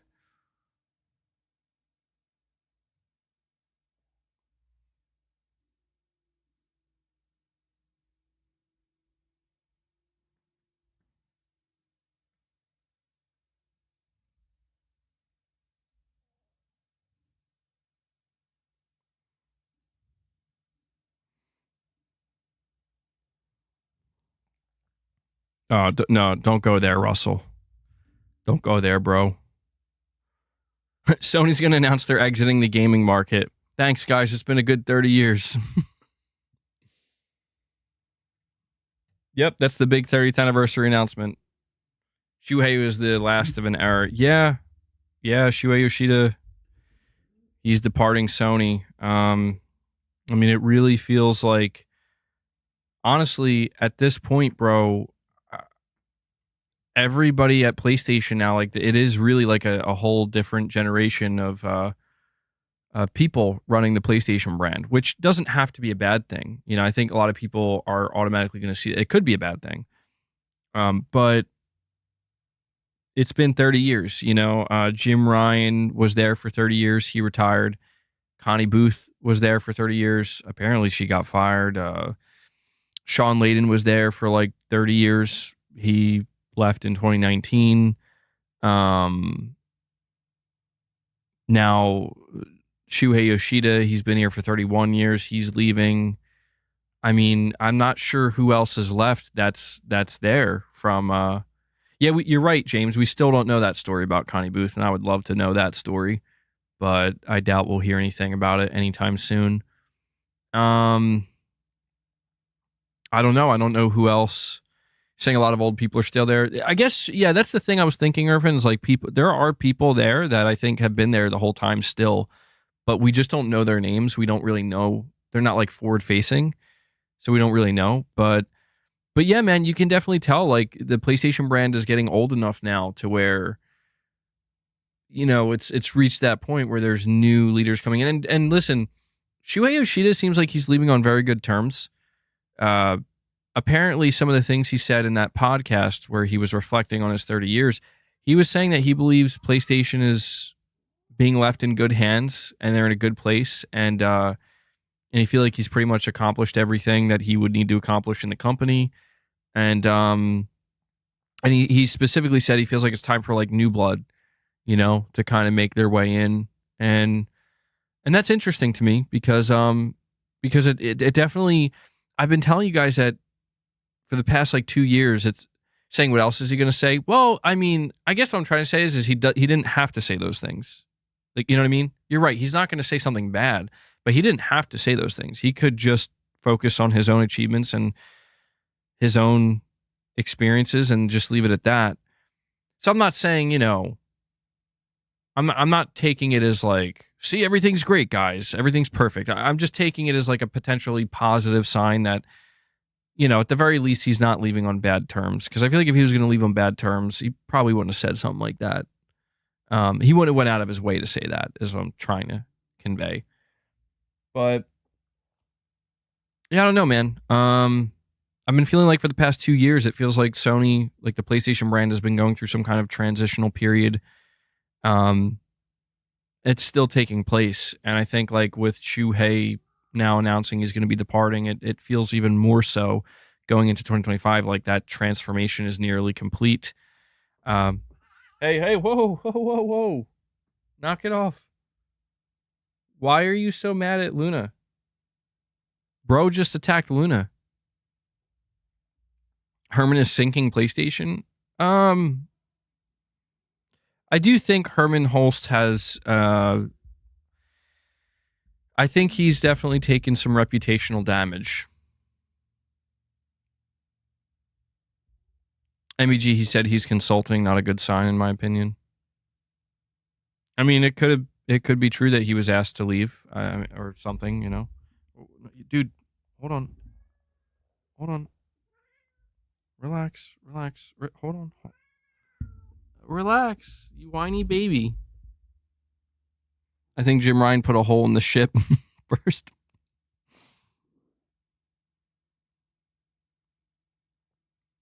New ideas are a good thing, especially in gaming, with how copycat it has become. Well, I think it's going to have its ups and its downs, its pros and its cons, you know? I mean, when you look at the PS4 generation,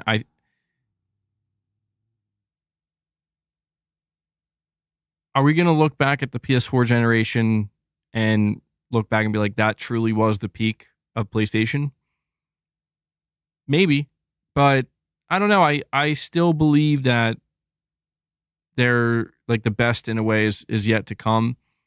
I just think that it might be, well, I don't know, because it's like when we look at this year, the lineup for this year, right? It's like, dude, Sony didn't have anything even remotely like Helldivers 2 last generation.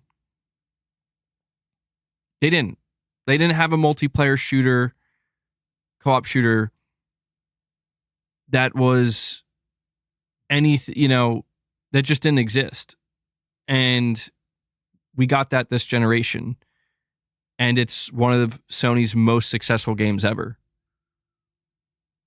But I feel like at the same time, it's like, yeah, but that same year, Sony put out Concord.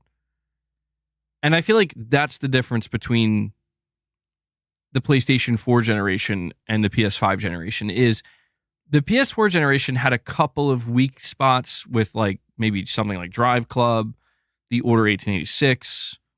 God, I can't really think. Hey, all right. Boss, you are bad. I can't really think of anything else. Maybe you guys can tell me if there's anything I missed. Okay.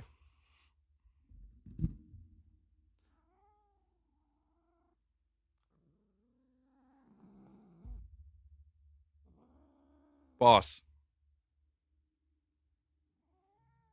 Do you guys hear him?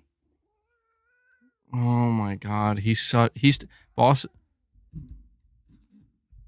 Boss is turning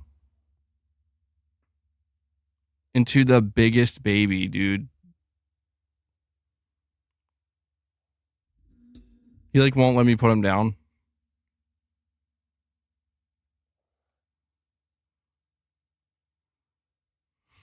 Boss baby. He is such a baby. I think Luna has turned Boss into a baby. Boss, he was not like this previously. Like he was a little bit like, but ever since we got Luna and as she's getting older, he's just becoming like so whiny. He just walks around the house whining and hissing all the time now. He's just very unsettled at all times. But anyway, I guess what I'm trying to say is like Sony, the level of consistency that they had during the PS4 generation is not something that I think they can find that again, but I think it has to be set up just perfectly because the PS4 generation was set up just perfectly. Where they were just firing on all cylinders and it was just big exciting release after big exciting release after big exciting release after big exciting release. And they didn't all happen at one time. That was over the course of like 2, 3, 4 years. But it was a historical run, And I think what we're going to see more of this generation and going into the PS6 is a bit more inconsistency, but that inconsistency is going to come from the necessity to experiment and to try different things. Because the reality is, I don't think people would have liked if PlayStation PlayStation could have, if they wanted to, just every single successful first-party game they released in the PS4 generation, they could have just greenlit sequels and then more sequels and spin-offs, and that's it. They could have done that. Like, for example, Ghost of Tsushima 2, we want it to star Jin, make that happen, and then he's going to be our main character. We're just going to keep making sequels to that, and Jin's going to be the character. Santa Monica Studio, we're not doing a new IP. You guys are just doing more God of War spinoff. Naughty Dog, you just need to keep doing The Last of Us or Uncharted. Take your pick. Guerrilla apparently did choose they just want to do Horizon. But I'm just saying, like, they could have done this to a degree where it's like, and outside of that, we're not doing anything else. Maybe a couple of timed exclusives here and there, couple of second-party exclusives. But I feel like this is where I think some people would have been okay with that. Yeah, we wouldn't have gotten Astrobot. It's not that, listen, it's not to say that Sony wasn't experimental with the PS4 generation. They were, but I just feel like it's like when people talk about PlayStation Japan studio, right? Sony Japan studio. People talk about it, but they like oftentimes don't talk about the fact that their games did not sell like at all. Like at all. It was experimental and people applauded Sony for that, but their games like mostly flopped. And you know, basically what that's been transformed into is Team Asobi and Astrobot. But I don't know. I'm just saying I think Sony could have played it even safer. I mean, some people look at the way Sony's handled this generation as playing it safe. And to be fair, a lot of what they did this generation is playing it safe. Like we did get sequels to Horizon, God of War, GT7, Spider-Man 2. I'm not trying to make it, and even Ghost of Yotei, I would say, is a little bit more experimental, a little bit. But I'm not trying to make it sound like Sony did not play it safe this gen. What I'm trying to say is that the moment Sony basically tried to deviate and not just stick to seemingly what they became best at, and they're like, you know what, we should try a couple of different things. Like maybe we should try some live service. Maybe we should, well, I don't know. Then again, Astrobot was very successful. They're finding mixed success is what I'm trying to say. Hey, look at that. Helldivers 2. That's a successful live service. Oh, what about that Concord, though? Hey, look at that, though. Astrobot, highest rated game of the year. That's pretty good, right? Yeah, but you already know, like, there's something else looming. Yeah, there's like Bungie, the Bungie situation. Maybe Fair Games is going to be the next disaster. People are a little bit worried about Wolverine. People are worried about Ghost of Yotei. Concord secret level episodes coming. So I think it's safe to say that Sony has not been as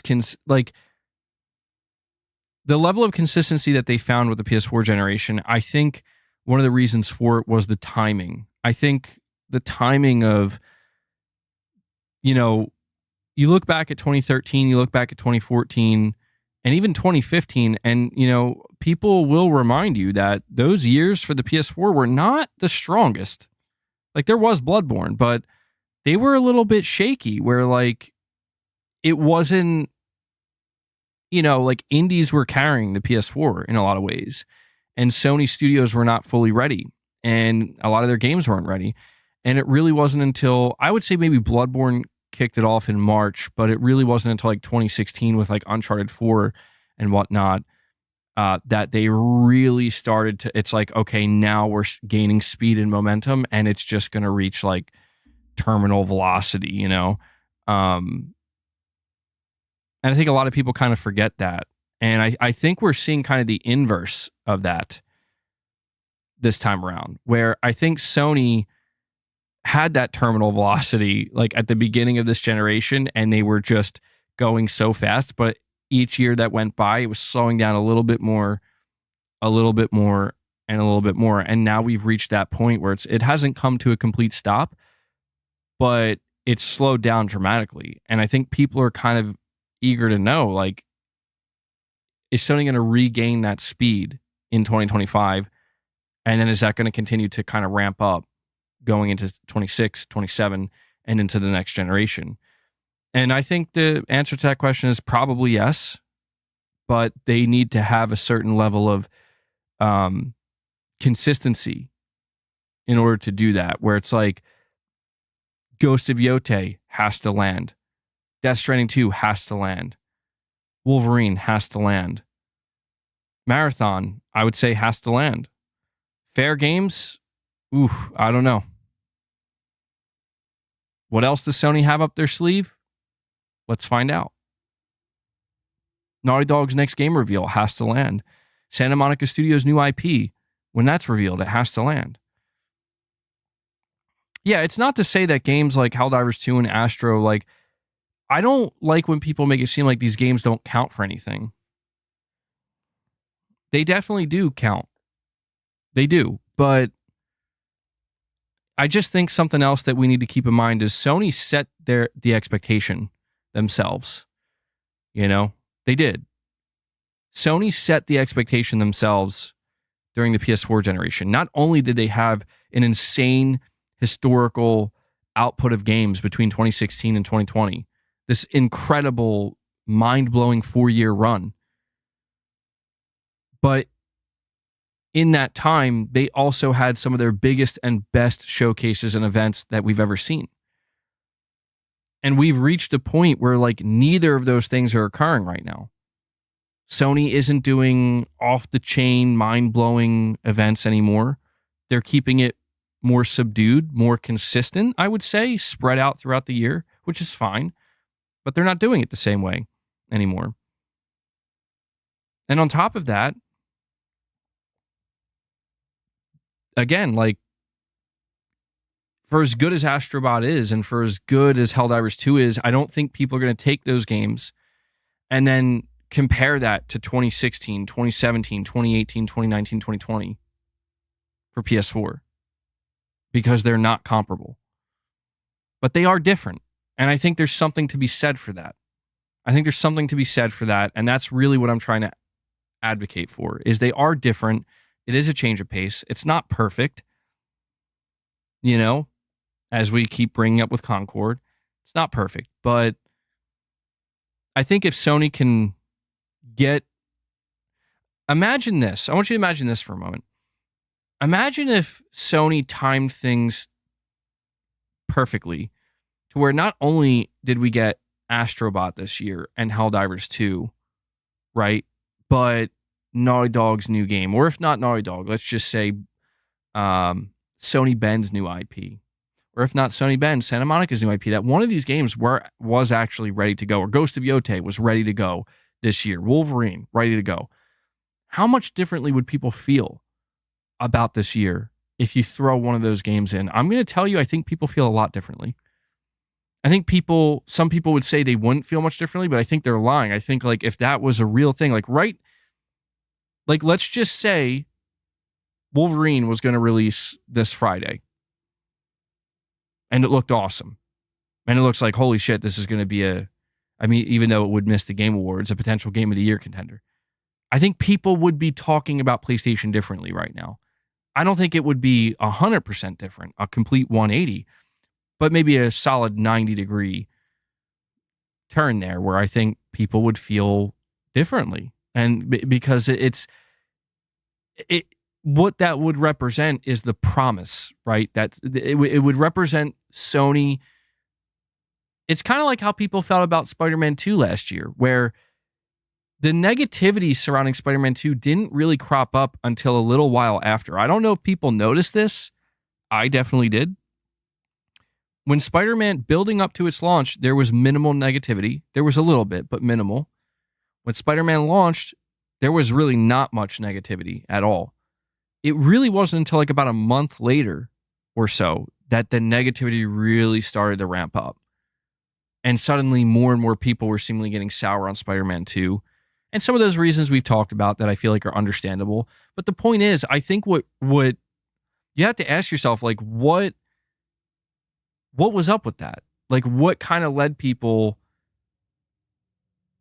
to feel so hyped up going into it? And during its release, what was that? I think that was the promise. I think that was Sony delivering what people expect. And what I mean by that is the expectation is like, Sony, we expect the big blockbuster from you, right? That's what we expect. The big single player blockbuster that, you basically conditioned us to expect.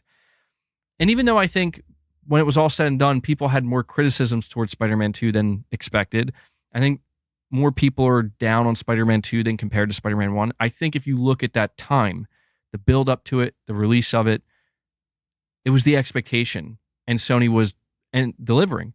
And I think that's why we're seeing what we're seeing now, where at the beginning of this year, Sony flat out said, like, yeah, we don't have any major first-party titles this year.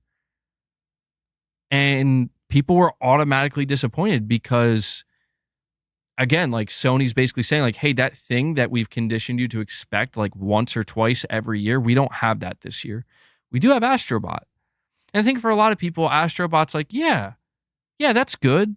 I like that. But Astrobot came and went, and I can tell you right now that Astrobot does not fill that void that Sony created themselves. It's great, and I want to see more Astrobot. And I would actually, it would be, if Astrobot won Game of the Year, I'd be like, yeah, it deserves it. I totally get it. But there's no denying that people did not have the same feeling with the build up to Astrobot and with the launch of Astrobot that they had even for something like Spider-Man 2. Certainly not with something like God of War Ragnarok or Forbidden West, or even, I would say even something like, I don't know, maybe Returnal was a little bit different. I get maybe it is comparable to something like Returnal. But I just think the reality is that Sony cannot escape this expectation that they've created. And I think if you look back at the PS4 generation, people like Jack Tretton, people like Andrew House, like they all departed. And one of the common themes between their, all these executives leaving was they understood. They were like, we are leaving on a high note, dude. Like they understood that the chances of us being able to do this again, very, very low. So now would be the best time to go. And the expectation is it's not being lowered. Sony can't lower the expectation. I mean, even they could try, but it's not going to work because once that expectation is created, there's no going back. And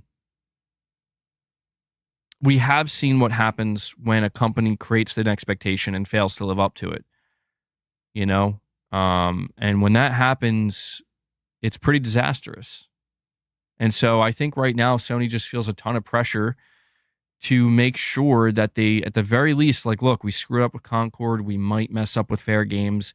Maybe we went too hard in the paint with the whole live service thing, but we cannot afford to screw up our single player games. And that's what's super interesting. It's like, dude, there is a tremendous amount of pressure on Ghost of Yotei, on Wolverine, where it's like, bro, there are people betting against these games right now for a myriad of reasons. I mean, some people are betting against it for culture war, political reasons. Other people are just betting against it because they just don't believe it's going to be as good. Like, for example, a lot of things I've seen about Wolverine, people who are not like, they don't give a shit about the whole culture war thing, but they're like, bro, it looks like they're borrowing way too many mechanics from Spider-Man, which we would have never known if it wasn't for the leaks. But that's what I'm saying is it's like, it's up to Insomniac to show us. Like, we got to see it and see, like, when they finally show Wolverine, are they going to shut all those people up that are like, bro, this just looks like Spider-Man with the Wolverine skin? Are they going to shut those people up? Because I think if they can do that, then we might enter that phase of like, oh, shit. Okay, hold on. They might do it again. But if they do show it and people are kind of noticing, like, man, that a lot of these gameplay mechanics, a lot of those animations seem extremely similar to Spider-Man, And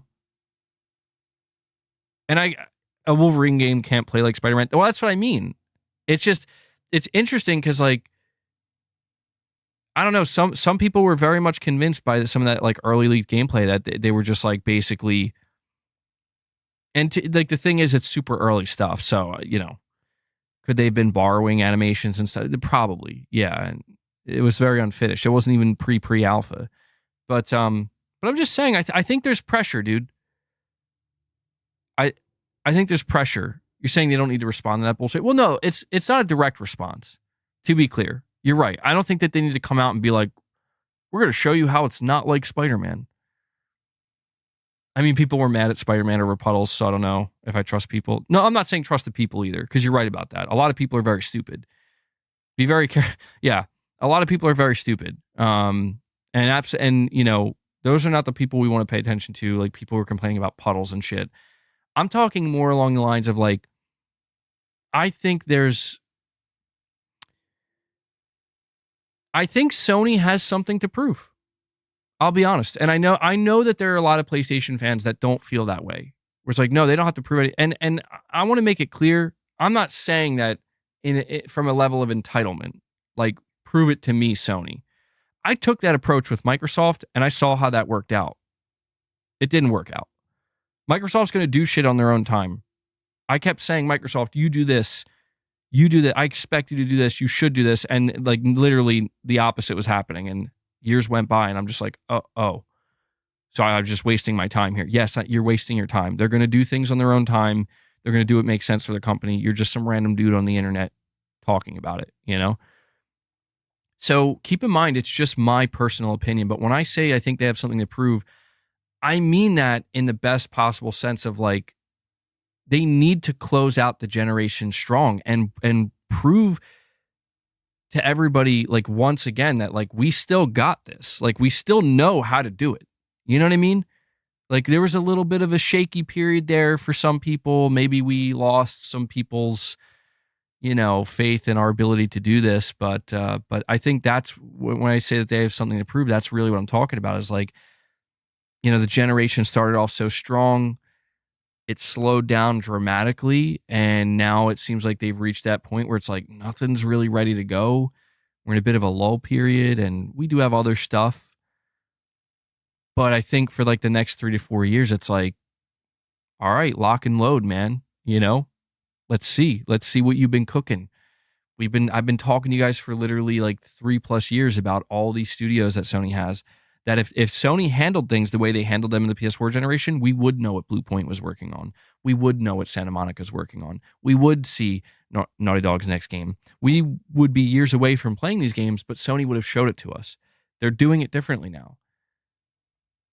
Show, don't tell, right? And I think what that translates to in this case, that's Sony's new philosophy. What that translates to is we will show you when it's damn near ready to play. So I think there is this expectation that has been created that is here right now. And I think Sony, starting with the Game Awards, that's, I think, where I just want to talk about the Game Awards for just a moment. I think the Game Awards is the first stop, the first place for Sony to maybe really make it clear going into 2025 that we're back. You know what I mean? Like, things are going to be different going forward. It doesn't mean I don't think there are going to be some potential, flops or misfires. I think that will happen, but I think the worst is behind us.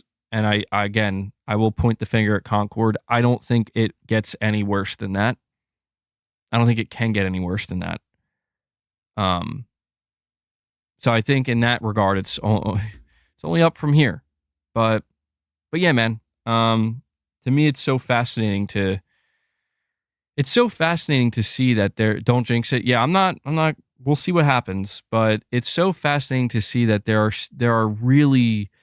is so much more working against some of Sony's upcoming games than anything we've previously seen before, where there are groups of people, if not rooting for their failure, betting on their failure, And as somebody who wants to believe that these things are going to turn out good and these things are like, these people are not going to be right, they're going to be proven wrong.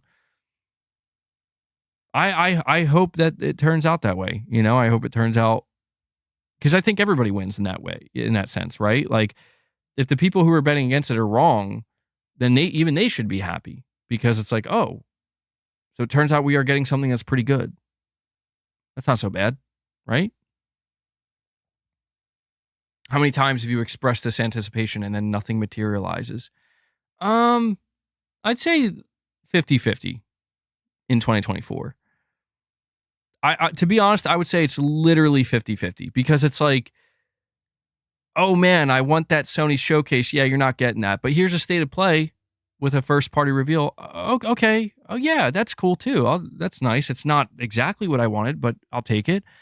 Man, I really want another AAA banger, PS5 game to play from Sony. And it's like, well, yeah, we don't have that ready to go, but here's Astrobot, here's Helldivers, here's Concord. So it's literally a 50-50 thing where it's like, all right, I'm kind of hoping that the ratio is different starting with the Game Awards, where it's going to be less 50-50, one good, one bad, one step forward, one step back, and it's going to be more along the lines of two steps forward, maybe a half step back.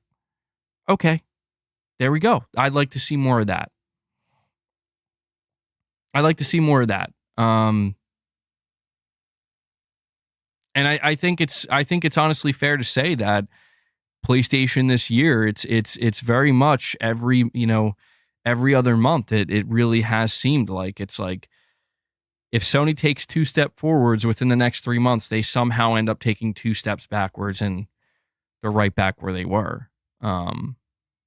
That's my view of it anyway. Maybe people don't see it that way, but it would be cool to see that kind of turn around where it's like finally the momentum, we're starting to see more steps forward than steps backwards.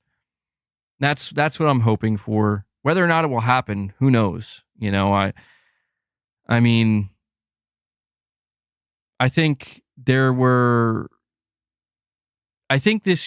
2024, I think, is the year that maybe broke the PlayStation fanboy, right?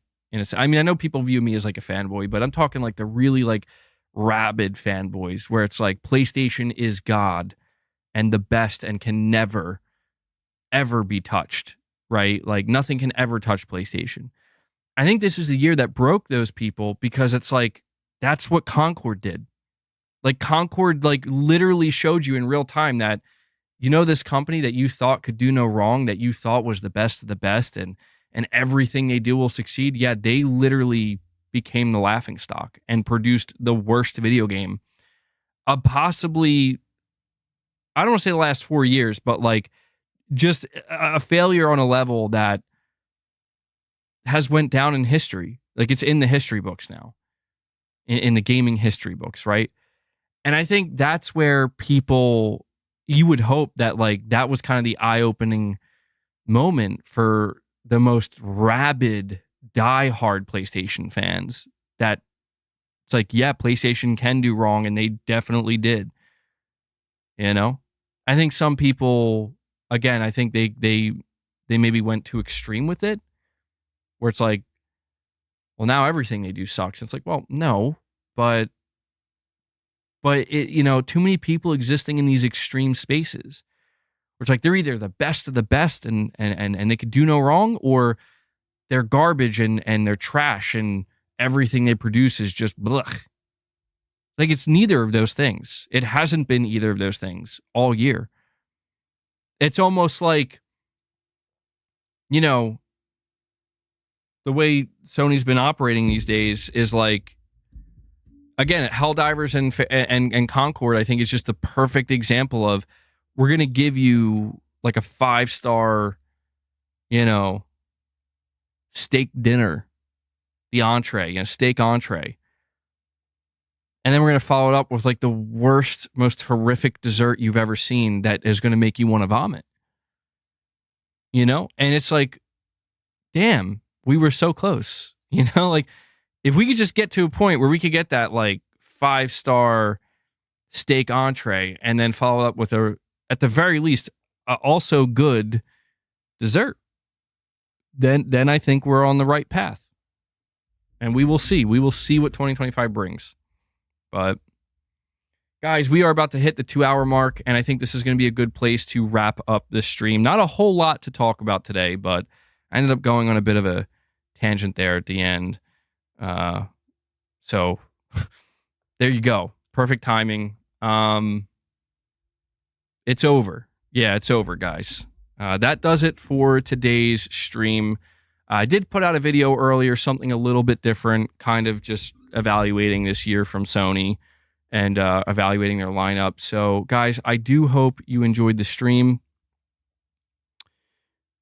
Okay, you're saying PlayStation is likely utilizing GTA 6 as a demarcation date to allow their studios as much time to cook for subsequent reveals to set up the remainder of this gen leading into PS6. I could see that, yeah. I think, well, we're reaching that point, right? We're reaching that point where 2025, I think, is going to be a year where we learn a lot more about Sony's plans with PlayStation. And part of that learning process could be what they don't say, right? The way they don't handle. They're not doing the show. They're not making the announcements, because we've reached that point, you know. Anyway, guys, thank you for tuning in. Please do me a favor as you're heading out and hit that like button. Thank you to everybody who dropped any direct fan funding support today. Also want to give a shout out to Devil Shooter, who does the timestamps for the streams. Devil Shooter, thank you for what you do. And yeah, that wraps it up. So we'll see if I'm going to be back. I should be back tomorrow with a video and hopefully another stream. But yeah, we got some interesting stuff coming up in the next week and a half or so. So, all right, guys, that does it. Enjoy the rest of your day. I will catch you in the next one. So until next time, guys, take care.